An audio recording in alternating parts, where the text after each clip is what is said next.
आज twelfth mathematics में start कर रहे हैं हम लोग चैप्टर नंबर 6। कल चैप्टर 5 का एंड हो गया था।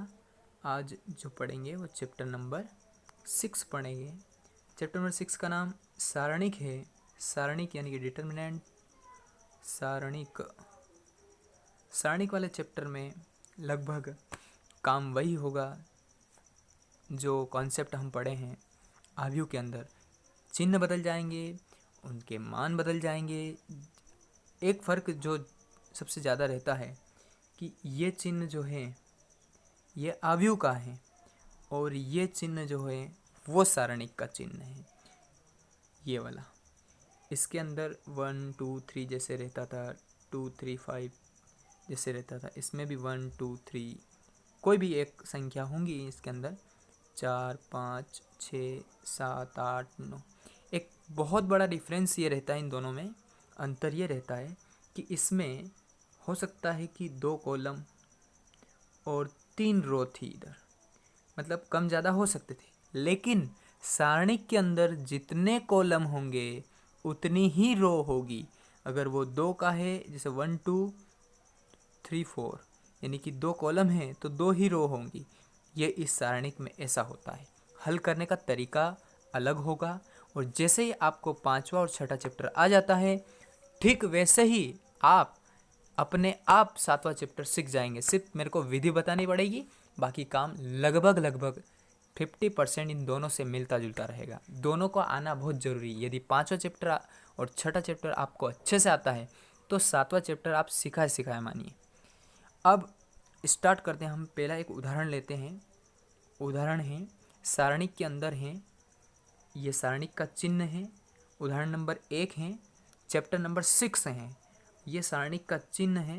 इस सारणिक के अंदर अवयव हैं 3 5 2 7, ये लिखा हुआ है और इसका मान ज्ञात करना है। इसका संख्यात्मक मान बिल्कुल आता है सारणिक के अंदर, आव्यूह का नहीं आता है। इसमें ज़रूर आ जाता है। आव्यूह में हमेशा आव्यूह ऐसा चिन्ह रहेगा, उसी के अंदर आंसर आते हैं। लेकिन इसके अंदर आपको संख्यात्मक मान मिलेगा, लेकिन उससे पहले आपको समझना पड़ेगा कि कैसे मिलेगा।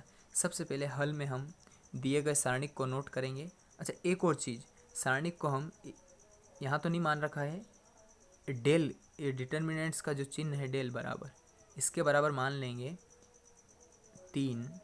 सारणिक के अंदर 3 5 2 और 7, ये सारणिक में हम मान लेते हैं। जितने भी सवाल आएंगे लगभग उनको ऐसे ही करेंगे हम। सबसे पहले सारणिक अगर या तो डेल बराबर दे रखा होगा, जैसे आव्यूह में ए बराबर मानते थे, वैसे सारणिक के अंदर जितने भी सवाल हैं या तो डेल के बराबर में दे रखे होंगे, या फिर जब हम मानेंगे तो मानेंगे ये त्रिभुज जैसा चिन्ह है, डेल बराबर इसके अंदर मानेंगे डेल बराबर, और जो दे रखा होगा सारणिक वो सारणिक नोट करेंगे। अब इसकी वैल्यू निकालना है हमें, तो हल में ये लिखा और ये लिखने के बाद में हम इसकी वैल्यू निकालते। तो कुछ भी नहीं करना है आपको। एक चीज़ याद रखना है कि इसमें क्रॉस गुणा होता है। जैसे जो संख्या यहाँ है उसका गुणा यहाँ होता है और बीच में चिन्ह लगता है माइनस का, और इधर का गुणा इधर क्रॉस गुणा होता है। तो 7 का गुणा 3 में, तो ये लिखा 3 गुणित 7। 7 गुणित 3 लिखेंगे तो भी सही है और 3 गुणित 7 लिखेंगे तो भी करेक्ट है। बीच में लगता है माइनस, और फिर 5 का गुणा 2 में, 5 गुणित 2, तो 7 हो गए 21 और 5 गुना हो गए 10। और यदि 21 में से 10 को माइनस करेंगे तो आपके आंसर आ जाएंगे 11। ये आपके आंसर होगा फाइनल। फिर समझना है कैसे करना है आपको हल। इसको मैं एक बार और बता देता हूँ। कुछ भी नहीं करना है, आपको क्रॉस गुणा करना है। यदि सारणिक 2 कोटि का है तो 3 कोटि का होता तो फिर प्रोसेस थोड़ी सी अलग हो जाती, लेकिन उसी प्रोसेस में ये प्रोसेस ज़रूर लगती। फिलहाल में इस प्रोसेस को देखते हैं कैसे होगा हल। कुछ भी नहीं करना है आपको, क्रॉस गुणा करना है। अगर 4 अवयव है उसके अंदर मात्र 2 कॉलम और 2 ही रो हैं, मैंने पहले ही बताया है कि सारणिक के अंदर जितनी कॉलम होंगी उतनी ही रो होंगी। और इसको हल करते समय ये ध्यान रखना है, इसका गुणा इधर यानी कि 7 का 3 में, माइनस लगाना फिर 5 का 2 में, तो 7 या 21, ये लिखे 21 लिखने के बाद 5 दूना 10 और 21 में से 10 माइनस किया तो आपके आंसर बचेंगे 11। ऐसे करना है। ये 2 कोटि का सारणिक ऐसे हल करना है, आपको लगभग आ जाने चाहिए। ऐसे कुछ एग्जाम्पल्स हैं, उनको मैं इस जो फ़ोटो खींच के आपको होमवर्क में सेंड कर दूंगा। अब बढ़ते हैं आगे, प्रश्नावली 6A में चलते हैं। इसमें सभी 2 कोटि के ही दे रखे हैं। 6 में जितने भी सवाल है, जैसे पहला हुआ, दूसरा हुआ, तीसरा, चौथा, सभी 2 कोटि के सामने दिख रहे हैं। तो इन सवालों को करते हैं। कुछ सवाल मैं करवाता हूँ, कुछ सवाल आप करेंगे। इन सवालों से प्रैक्टिस बनेगी आपकी, और प्रैक्टिस अच्छी हो जाएगी तो आपका आगे के सवाल बहुत अच्छे से आएंगे। आगे बढ़ते हैं हम। पहला ही क्वेश्चन करते हैं। पहले क्वेश्चन में क्या है, √6 है, √6, √20, √5, √24। तो हम पहले ही क्वेश्चन को हल करते हैं। उसका मान ज्ञात करना है हमें। पहले क्वेश्चन में दे रखा है उसने, उसको लिख लिया हमने, √6, √20 और √5, √24। तो यह हम सबसे पहले हम मान लेंगे, ये लिखा हमने, माना कि डेल बराबर मान लेते हैं। सबसे पहले मैंने पहले ही कहा था डेल के बराबर मानना है आपको। सारणी के अंदर √6, √20, √5, √24 मानने के बाद में सेम प्रोसेस, कोई अंतर नहीं। जैसे ही 2 कोटि का सारणिक दिखता है, जैसे मैंने बताया ठीक वैसे ही करना है। √24 का गुणा √6 में, दोनों संख्याएं रूट में हैं, तो जब 24 का गुणा हम 6 में करेंगे तो 24 संख्या होते हैं 144 होते हैं, यहाँ पर लिख देंगे। आगे बढ़ेंगे। अब बीच में क्या लगाते हैं, माइनस, और 20 का गुणा 5 में, क्योंकि दोनों रूट में तो एक ही रूट में हो जाएगा, 20 पंजे 100। अब क्या ये संख्या रूट से बाहर आ सकती है, तो आप जानते हैं बिल्कुल, 144 बाहर आएंगे तो 12 बन जाएंगे, और 100 बाहर आएंगे तो 10 बन जाएंगे, और 12 में से 10 को माइनस करेंगे तो 2 आ जाएंगे। ये आपका डेल के बराबर में आंसर आ जाएगा। क्लियर है भैया? ऐसे ही आपको अगला सवाल मैं एक और करवा देता हूँ। सेकेंड वाला क्वेश्चन देखते हैं क्या है। सेकेंड वाला क्वेश्चन जो है वो ये यहाँ रहा,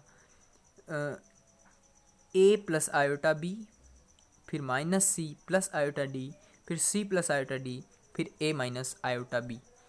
आप जानते हैं कल परसों भी ये क्वेश्चन किया था आयोटा वाला, और आप 11th क्लास में पढ़ के आए हैं कि आयोटा स्क्वायर का मान -1 होता है। तो जो इसकी ज़रूरत इसमें पड़ेगी हम लोगों को। तो पहले क्वेश्चन देखते हैं क्या है क्वेश्चन, उसको नोट करेंगे।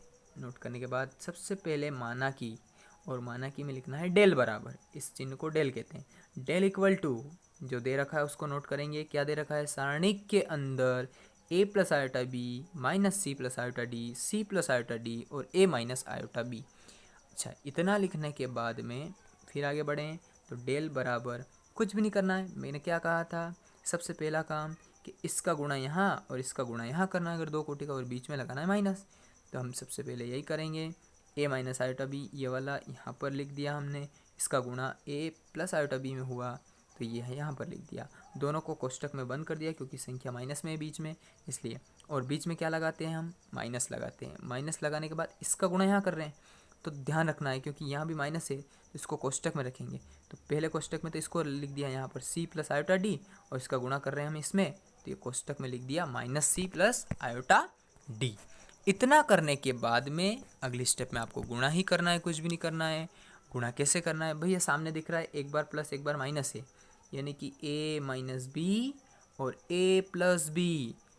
7th क्लास से पढ़ते आ रहे हैं आप, 11th में भी बहुत काम पड़ा है, 10th में भी बहुत पढ़ा है, और 9th में भी बहुत काम पड़ा है। एक बार प्लस एक बार माइनस हो तो हम लिखते हैं a square minus B square. अब a b कौन भैया, जो आगे हैं, मतलब a का काम a ही कर रहा है, दोनों में a है, और b का काम आयोटा b। तो b का काम कर रहा है आयोटा b, पूरा b है अपने लिए। आगे बढ़ते हैं, फार्मूला लगाते हैं, a स्क्वायर तो a का स्क्वायर, फिर लगता है माइनस बी स्क्वायर। अब b बोला मैंने तो आयोटा का भी स्क्वायर लगेगा और b का भी स्क्वायर लगेगा। दोनों का क्यों लगेगा, क्योंकि b का काम कौन कर रहा है, आयोटा b कर रहा है। इसके बाद ये वाला माइनस ऐसा कैसा, फिर एक बार इधर बढ़ते हैं आगे। इधर अपने लिए a का काम कौन करेगा और b का काम कौन करेगा ये देखते हैं। थोड़ा ध्यान लगाना होगा आपको। देखो यहाँ पर लिखा हुआ है सी प्लस आयोटा डी, और यहाँ पर लिखा हुआ minus C plus iota D. तो देखो दोनों में प्लस कौन है, आयोटा डी। तो ये ऐसे मान लो, मैं यहाँ करके बता देता हूँ आपको कि आयोटा डी प्लस सी है एक बार, और एक बार है आयोटा डी माइनस सी। भैया ध्यान से देखिए, ये आयोटा डी माइनस सी और ये आयोटा डी प्लस सी, मतलब एक बार प्लस एक बार माइनस। फर्क क्या पड़ गया, ए का काम आयोटा डी करेगा और बी का काम सी करेगा। तो ए स्क्वायर यानी कि iota square D square minus B square यानी कि सी का स्क्वायर। इतना हो जाने के बाद में हम जानते हैं कि आयोटा स्क्वायर का मान -1 होता है, जो कि यहाँ लिखा हुआ है पीछे चूंकि लगा के, ये वाला -1 होता है। फिलहाल में फिर आगे बढ़ते हैं, ए स्क्वायर ऐसे कैसा, उसके बाद में ये आयोटा स्क्वायर बी स्क्वायर एक बार ऐसा कैसा लिख दिया यहाँ पर, फिर माइनस लगाया। अब इस माइनस का अंदर गुणा कर देते हैं, यहाँ भी और यहाँ भी। तो यहाँ करेंगे तो iota square D square minus का हो जाएगा और सी स्क्वायर प्लस का हो जाएगा। तो पहले मैं प्लस का सी स्क्वायर लिख देता हूँ, क्योंकि माइनस माइनस प्लस, माइनस का अंदर इंटू कर रहे हैं तो सी स्क्वायर प्लस का, और माइनस का इधर अंदर इंटू करेंगे तो माइनस का आयोटा स्क्वायर और डी स्क्वायर दोनों हो जाएंगे। फिर लिखा हमने इधर कारण लिख दिया पीछे कि आयोटा स्क्वायर का मान -1 होता है, तो जहाँ जहाँ आयोटा स्क्वायर है वहाँ माइनस का एक आगे बढ़ जाए। ए स्क्वायर तो ऐसा कैसा, ये आयोटा स्क्वायर होता है -1, तो ये अपने आगे वाले चिन्ह को बदल देगा, माइनस है तो प्लस कर दिया बी स्क्वायर, फिर प्लस का सी स्क्वायर ऐसा कैसा, और ये आयोटा स्क्वायर इस माइनस को बदल के प्लस कर देगा। तो आपके आंसर आ जाएंगे A square plus B square plus C square plus D square. ये आपके फाइनल आंसर। ठीक है, सही। एक और क्वेश्चन करते हैं। मैं आपको दो तीन क्वेश्चन करवा देता हूँ ताकि आपका अच्छे से प्रैक्टिस हो जाए कि कैसे करना है इन सवालों को। कुछ भी नहीं करना है, जितना हल हो सके उतना हल करो और क्रॉस गुणा कर दो। सबसे पहले गुणा करना है फिर हल करना है। पहले सवाल में भी ऐसा ही किया, दूसरे में ऐसा ही किया, अब तीसरे में करते हैं। इधर क्रॉस गुणा हो जाएगा और तीसरा भी 2 कोटि का है। ठीक है, ऐसे ही चौथा करेंगे, पाँचवा, और ऐसे ही सवाल आप खुद प्रैक्टिस करेंगे घर पर इन सवालों की। आगे बढ़ते हैं।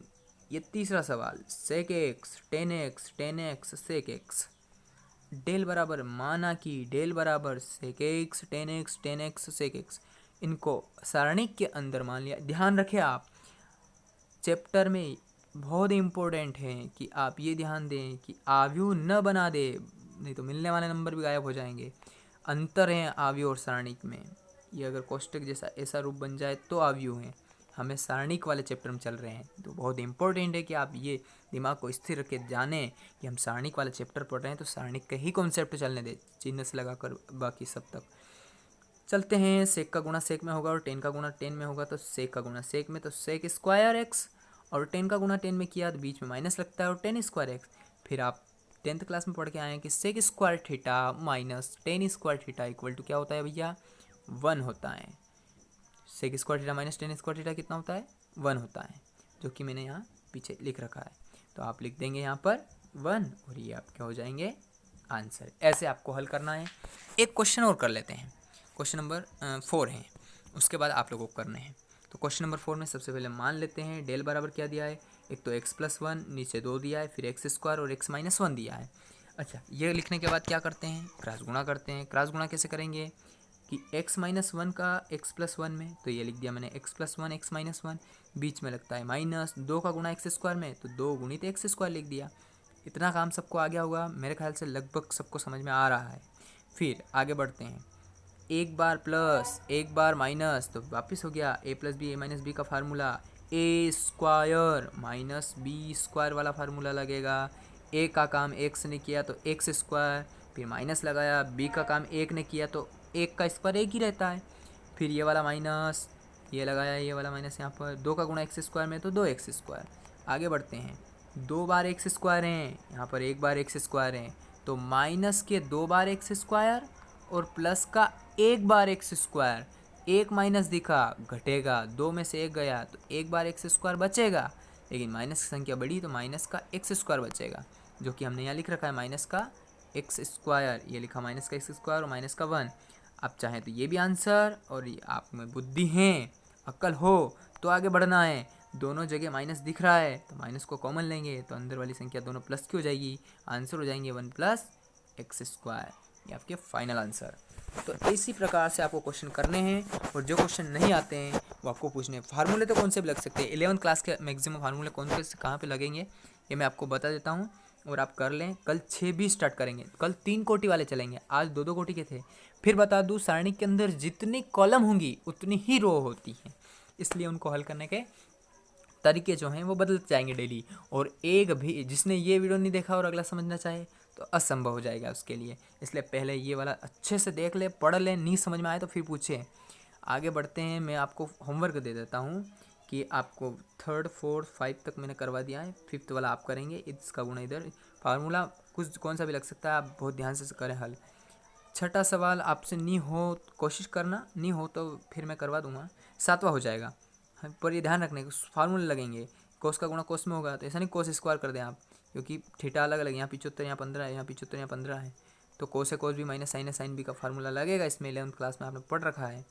और एक 8वां सवाल है। 8वां सवाल में बराबर में 15 दे रखा है, तो इसको हल करेंगे LHS वाले को, इधर तो वो चलता ही रहेगा। चलो 8वां में एक सवाल और करवा देता हूँ, 8वां सवाल कर लेते हैं।